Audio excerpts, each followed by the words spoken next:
करना चाहती है। मैंने कहा है महोदय कि जो 1 से 8 के जो स्नातक ग्रेड के शिक्षक हैं और प्रधानाध्यापक हैं, सबके स्थानांतरण हुआ है, नियम बने हैं, इनका स्थानांतरण नहीं हो रहा है और ये बहुत मुट्ठी भर लोग बच गए हैं, सब रिटायरमेंट में हैं। तो माननीय मंत्री से मेरा आग्रह था कि उनको भी एक बार स्थानांतरण के नियमावली में लाके उनको भी अंतिम आवर में स्थानांतरण करने और होने का एक प्रावधान करें। तो माननीय मंत्री ने जवाब दिया है कि विभागीय स्तर पर, ये तो महोदय इन्होंने कहा है कि ऐप के माध्यम से मैंने किया है, लेकिन ऐप में इन लोगों का नहीं था। ये जो रेगुलर टीचर जो अभी नया बहाल हुआ था उसको इन लोगों ने मांगा था, इन लोगों का नहीं। इसलिए माननीय मंत्री से मेरा आग्रह है कि इनको स्थानांतरण के लिए एक बार प्रावधान करने की जरूरत है। मैं आपके माध्यम से मांग करता हूं महोदय। कोटि के शिक्षकों का तो मामला माननीय सदस्य ने उठाया ही है, और जितने शिक्षकों से विभाग द्वारा आवेदन लिया गया था उनका आवेदन लंबित है, लगभग उसमें 10,000 से अधिक शिक्षक हैं। और दूसरी बात, पारस्परिक स्थानांतरण के लिए कम से कम मंत्री महोदय आपने कहा है, लेकिन मुझे लगता है पोर्टल खुलवा देना चाहिए, चूंकि अधिक से अधिक शिक्षक उसका लाभ ले सके।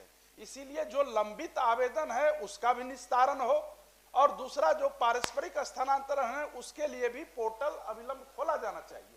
आप अप्रैल मई में दिए हैं, आंसर में करेंगे, लेकिन आवेदन लिया रहेगा तो करने में विभाग को आसानी होगी। बस यही कहना है आपके माध्यम से। एक और सवाल है कि जो पिछले दिनों बड़ी संख्या में स्थानांतरण हुए और जो ऑप्शन मांगा गया ऑप्शन के मुताबिक उनको पोस्टिंग नहीं की गई, तो विभाग ने फिर उनसे गृहांश मांगा और सब लोग अपना अपना गृहांश दिए। पति पत्नी के आधार पर जो नजदीक आए, दिव्यांग आए, असाध्य रोगी आए, तो पहले जितनी दूरी पर थी उससे भी ज़्यादा दूरी पर वो चले गए। 10 ऑप्शन मांगा गया, 10 में से एक भी ऑप्शन नहीं मिला। तो वैसे गृहांश मांगे गए शिक्षकों के भी स्थानांतरण की प्रक्रिया शुरू की जाए। वह हमको लगता है कि 6 महीना से लंबित। मंत्री जी को बोलने दिया जाए ना। हाँ, नहीं, इन लोगों से पूछिए कि हम करेंगे, मंत्री जी को बोलने दिया जाए। ठीक, का ध्यान आकर्षण ही नहीं है। नहीं है, शिक्षा विभाग का है। आप लोग तो पहले ही, कोई भी विभाग हो, आप लोग का पहला स्थान है। माननीय मंत्री जी। माननीय सभापति महोदय, हमने सदस्यों की बात सुनी और अपने उत्तर को भी दिया है।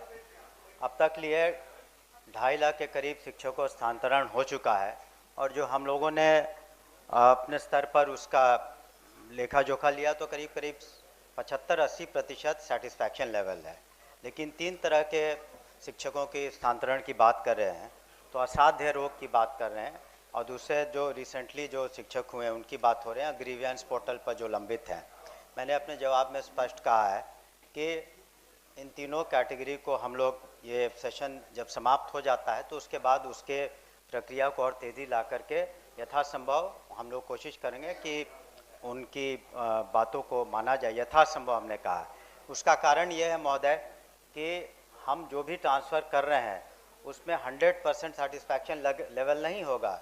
ये माननीय सदस्यों को हम कहना चाहते हैं, क्योंकि आपको सब्जेक्ट की उपलब्धता में कितने शिक्षक शिक्षिकाएं हैं, उसके बाद वैकेंसीज कितनी है, और ऐसे भी क्षेत्र हैं जिसका जिक्र हमने बार बार किया, जैसे कैमूर का, जमुई का या किशनगंज का, बिल्कुल जहाँ से कम शिक्षक शिक्षिकाएं क्वालिफाई किए हैं।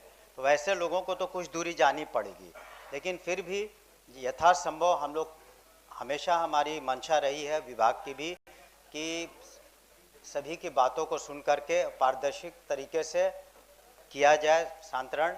और इसी वजह से हम लोगों ने एक तो मुख्यालय पर कर देंगे, उसके बाद जो डिस्ट्रिक्ट कमेटी है जिसमें डिस्ट्रिक्ट मैजिस्ट्रेट, डीईओ और अन्य रहेंगे, वो लोग ज़िले के अंदर का रैशनलाइजेशन, किस स्कूल में कितने शिक्षकों की आवश्यकता है छात्रों के अनुसार, उसका भी देख लेंगे, और विद इन द डिस्ट्रिक्ट जो होता है ज़िले के अंदर उनको अधिकार रहेगा।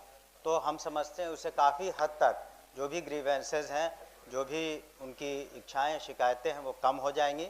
और ये एक सतत प्रक्रिया है, ऐसी बात नहीं है कि हम लोग अगर एकाएक मान लीजिए इसके बाद भी किसी शिक्षक को किसी तरह का रोग एकाएक होता है तो निश्चित रूप से हम लोग अप्लाई कर सकते हैं, हमारा तो ये अधिकार रहेगा ही, उसको हम लोग तत्काल करेंगे। तो बिल्कुल इसमें आश्वस्त रहे सदन, और माननीय कि यथासंभव हम लोग कोशिश करेंगे, लेकिन कुछ शिकायतें फिर भी रह जाएंगी जिसका कारण हमने अभी उल्लेखित किया है। धन्यवाद महोदय।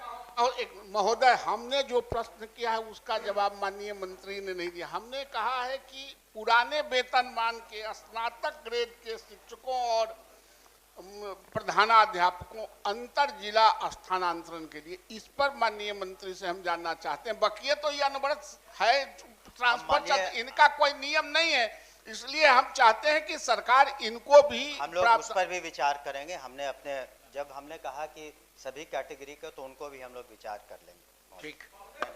एक लाइन महोदय, बस विद्यालय अभी की व्यवस्था में विद्यालय अध्यापक का विशिष्ट शिक्षकों से पारस्परिक स्थानांतरण नहीं हो सकता है, जबकि दोनों एक ही विद्यालय में शिक्षक हैं। दूसरी बात, लाइब्रेरियन के लिए उसमें कोई प्रावधान नहीं किया गया है, अभी तक ई शिक्षा कोष से भी नहीं जोड़ा गया है, जिसके चलते उनको इसका लाभ नहीं मिल रहा है। तो मुझे लगता है विद्यालय अध्यापक और विशिष्ट शिक्षकों में एक कर दिया जाए कि वो उनके जगह पर जा सकते हैं और वो भी इनके जगह पर जा सकते हैं। तो हमको लगता है 100% सेटिस्फेक्शन होगा, जहां तक सेटिस्फेक्शन की बात कह रहे हैं मंत्री जी। ठीक, इस पर भी हम देख लीजिए। ध्यान देंगे जी।